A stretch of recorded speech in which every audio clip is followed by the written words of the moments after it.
Hello, and welcome to the Boys Don't Knit Knitting Podcast. My name is John-Fidel, and it is April 26, 2015. I'd like to start off by welcoming all of my viewers. If you're a new viewer, thank you for tuning in.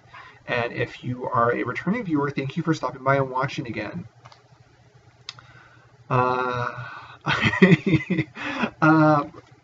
I have been debating recently whether or not to turn this into a bi-weekly podcast because I've noticed that I haven't been getting as much done now as I was before. Before I was working at Target, I was getting almost little to no hours a week, so I had plenty of time to knit. Not too much money to buy supplies, but plenty of time to knit. And now I found myself in the complete opposite spectrum where I have plenty of time to buy supplies, but not enough time to knit or do any of my other craftsy stuff.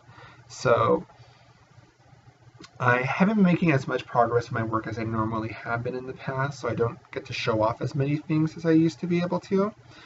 But if you're okay with me having short podcasts and just kind of updating you guys as where I'm at with my little different crafty projects, then I'll just leave it this way. If you think that, my podcasts are too small or too little or too short, then maybe I should move to a bi-weekly. Then feel free to let me know in the comment section. But I'll probably know for sure by the next episode, if not the following one. And that being said, to move on to my works in progress, the first thing is my first socks video by Lucy Netby. So that's the video I've been watching on Craftsy. I bought the video when they're having their flash sale. They'll start having their flash sale today, but today's the last day, I think. And it's been a really great video. I am thoroughly enjoying all of the video. I'm not saying that because I'm being endorsed by Craftsy or anything like that. It's just a really great video. The teacher, she's a really great instructor. Lucy Netby, I want to say she's English, and she has like purple, violet, and pink hair, and she always has these really crazy earrings on and really amazing creative outfits on, and she just has a very relaxing presence to her, and I think those combinations of things make the videos really interesting and very forgiving to watch. Especially somebody like me, I'm very hard on myself with all my projects sometimes, and I'm a huge perfectionist, and when I watch her videos, I don't feel like I have to be perfect. I feel like I can kind of just have fun, relax, and do her techniques. And and her patterns are really easy to read too, so whatever type of yarn you're using or whatever you're gauging at, it sometimes fits the pattern. You're not having to do too much work. So it's a really great video for beginners. And last time I showed off my sock, I think I only had the cuff done and I was moving on to working on the below the cuff. As you can see, I've made more progress. I've finished the cuff. I've done more of the leg. I finished the leg. I've turned the heel, and now I've picked up the stitches, and I'm working on my decreasing rounds to make the foot. So to me, that's a huge amount of work. It may not seem like it, but from my first sock project, which was a complete train wreck from beginning to finish, because I was using all these formulatic things and kind of just making up stuff as I go along, it was just really difficult. I'm like, how do people come up with all this? But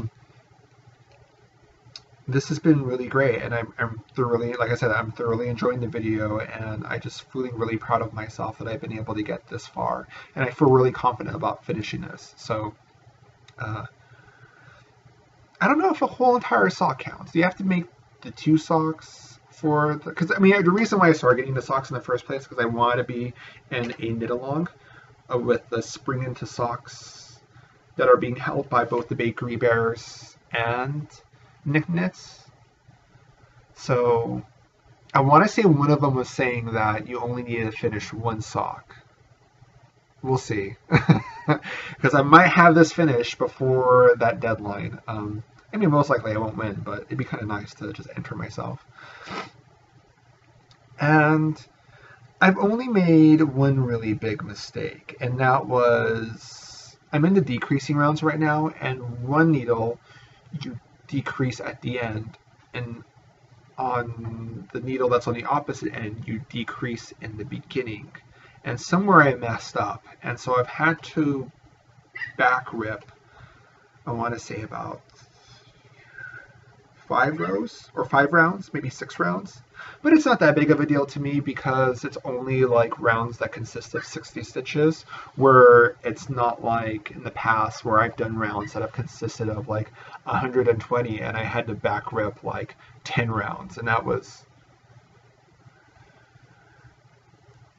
mind-boggling and a headache, but I was able to do it, and that's why to me this is no big deal. So that's why I always encourage people. People always give up when they make a mistake. I'm always saying, just breathe, go back, fix it, and next time when you make a mistake that's even smaller than that, you'll be more confident about fixing it. But so I've had this going for me. The other work in progress I have is with crochet, and that is the Gengar pattern. She's been hibernating.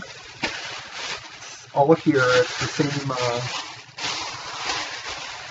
torso, head, Easter egg type of shape, along with a bunch of different sized horns.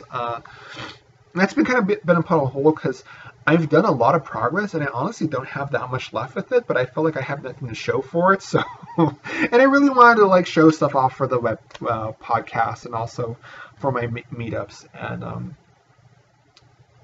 And with that one, I feel like I know I've made a lot of progress, but it just doesn't look like it. And but I'll be getting back to that after I make one sock. I'll go back to doing the Gengar, then I'll go back and make the second sock.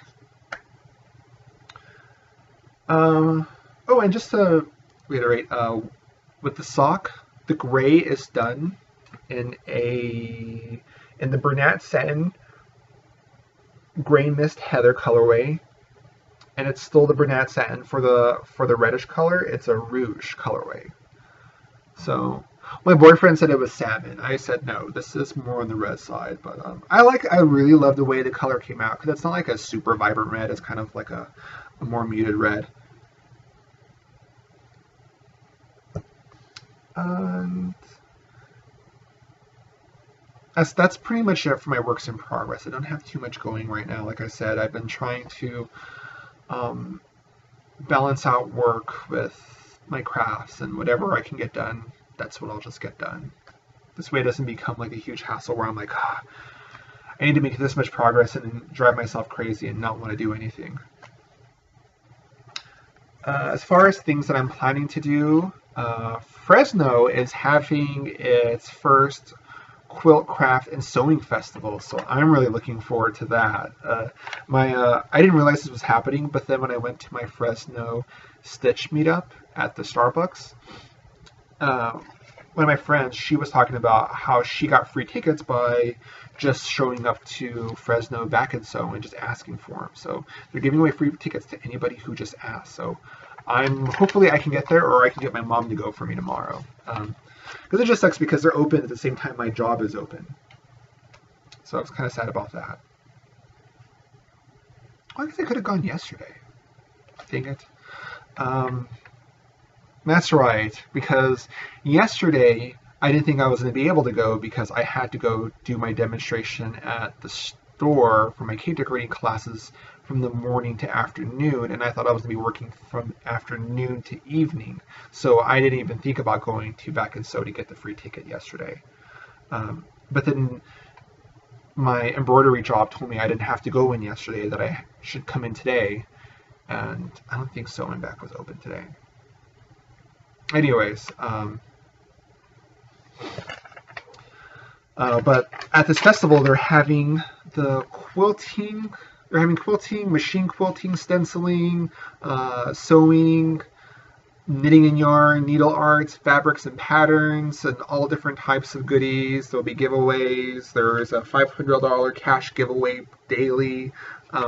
So there's all kinds of fun stuff going on in this. And there's going to be free workshops and seminars. So I am very, very excited about this. So hopefully I'll be able to go to at least the Saturday one.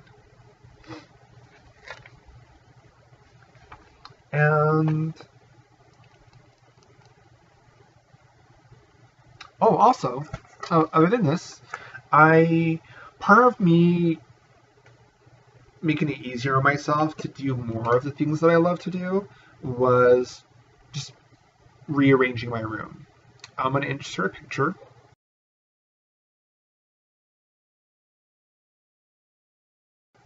That's how my room used to look. So it was a really big, like, headache having to do the things that I like to do because my bed was turned, and on the right side of my bed was all of my cake decorating stuff. But all of my cake decorating stuff is in like containers. So I have like my KitchenAid in one big container, all of the stuff that I need to make a very basic cake in one big container. Then I had smaller containers that had all my pans, a container for my fondant tools, a container for my candy making tools, all these different containers. And then on the left side of my bed was my closet, but my bed and my shelf was obscuring that, so it was kind of difficult to get into my closet, and that's where all of my knitting stuff was at, that's where all my sewing stuff was at, and it just always seemed like I was making a huge mess trying to get to everything, because it was really hard and difficult to get to stuff. So I thought to myself, like, why do I have my room the way that I have it? I had it because I thought I was going to be exercising, which I'm not doing, and I just might get a gym membership. Also, because I thought I'd have more room to do fabric cutting. But I thought to myself, I don't think I'll be losing that much space if I were just to turn my bed and rearrange it. So this is what I did with my room.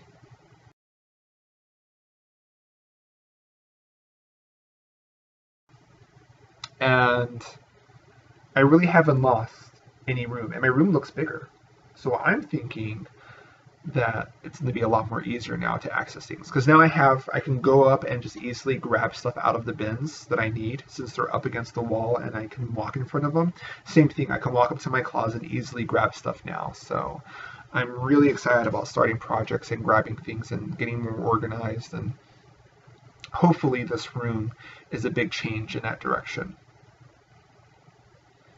And the last thing is, I guess I'll just talk about my demo that I did yesterday. I do cake decorating classes at a craft store, and this kind of just goes into just being an artist and a crafter in general. We know our crafts, we know what our limitations are and what it takes to do them, and we should just always go with our guts with them. I mean, you should always push yourself to do more fun experimental stuff, even if you don't think it might work out. But if you have a really strong feeling where you're like, I know how this type of situation works out and this is what I need to do for it, then you should just go ahead and go for it. Like yesterday, part of the demo was me preparing things like icing and bags and stuff like that, actually visually showing them. But in my head, if I'm trying to get signups for my classes through these demos, I need to be showing techniques that people will be learning in them. And that always gets people signed up for classes, is actually showing really amazing techniques that are done. Well, amazing techniques that are simply done, I guess you can say. Like, I once did a skull cake, and all I did was just do stars. I just did stars, covered the skull. The skull was done in a skull cake pan, so the shape was already made for me, and all I did was just get white stars and black gel, and just really simply I made a skull cake, and people were amazed by it, and people signed up for my classes. Where with this one, it was a 2-hour demo. I spent an hour prepping, and then I also prepped the tool that I wasn't 100% familiar with and wasn't the greatest at, and that didn't work out, so I ended up wasting a whole entire hour pretty much a preparation for something I didn't even really get to do all the way. And I spent the last hour rushing and not doing the best of my abilities. And obviously my work looked very amateur, and I felt kind of embarrassed. And it was a very embarrassing demonstration, I guess. I mean, a lot of people came in. Became very interesting in the class when they saw the last section of my demonstration. But my other coworkers, who I knew some of them do have cake decorating experience, I felt very embarrassed.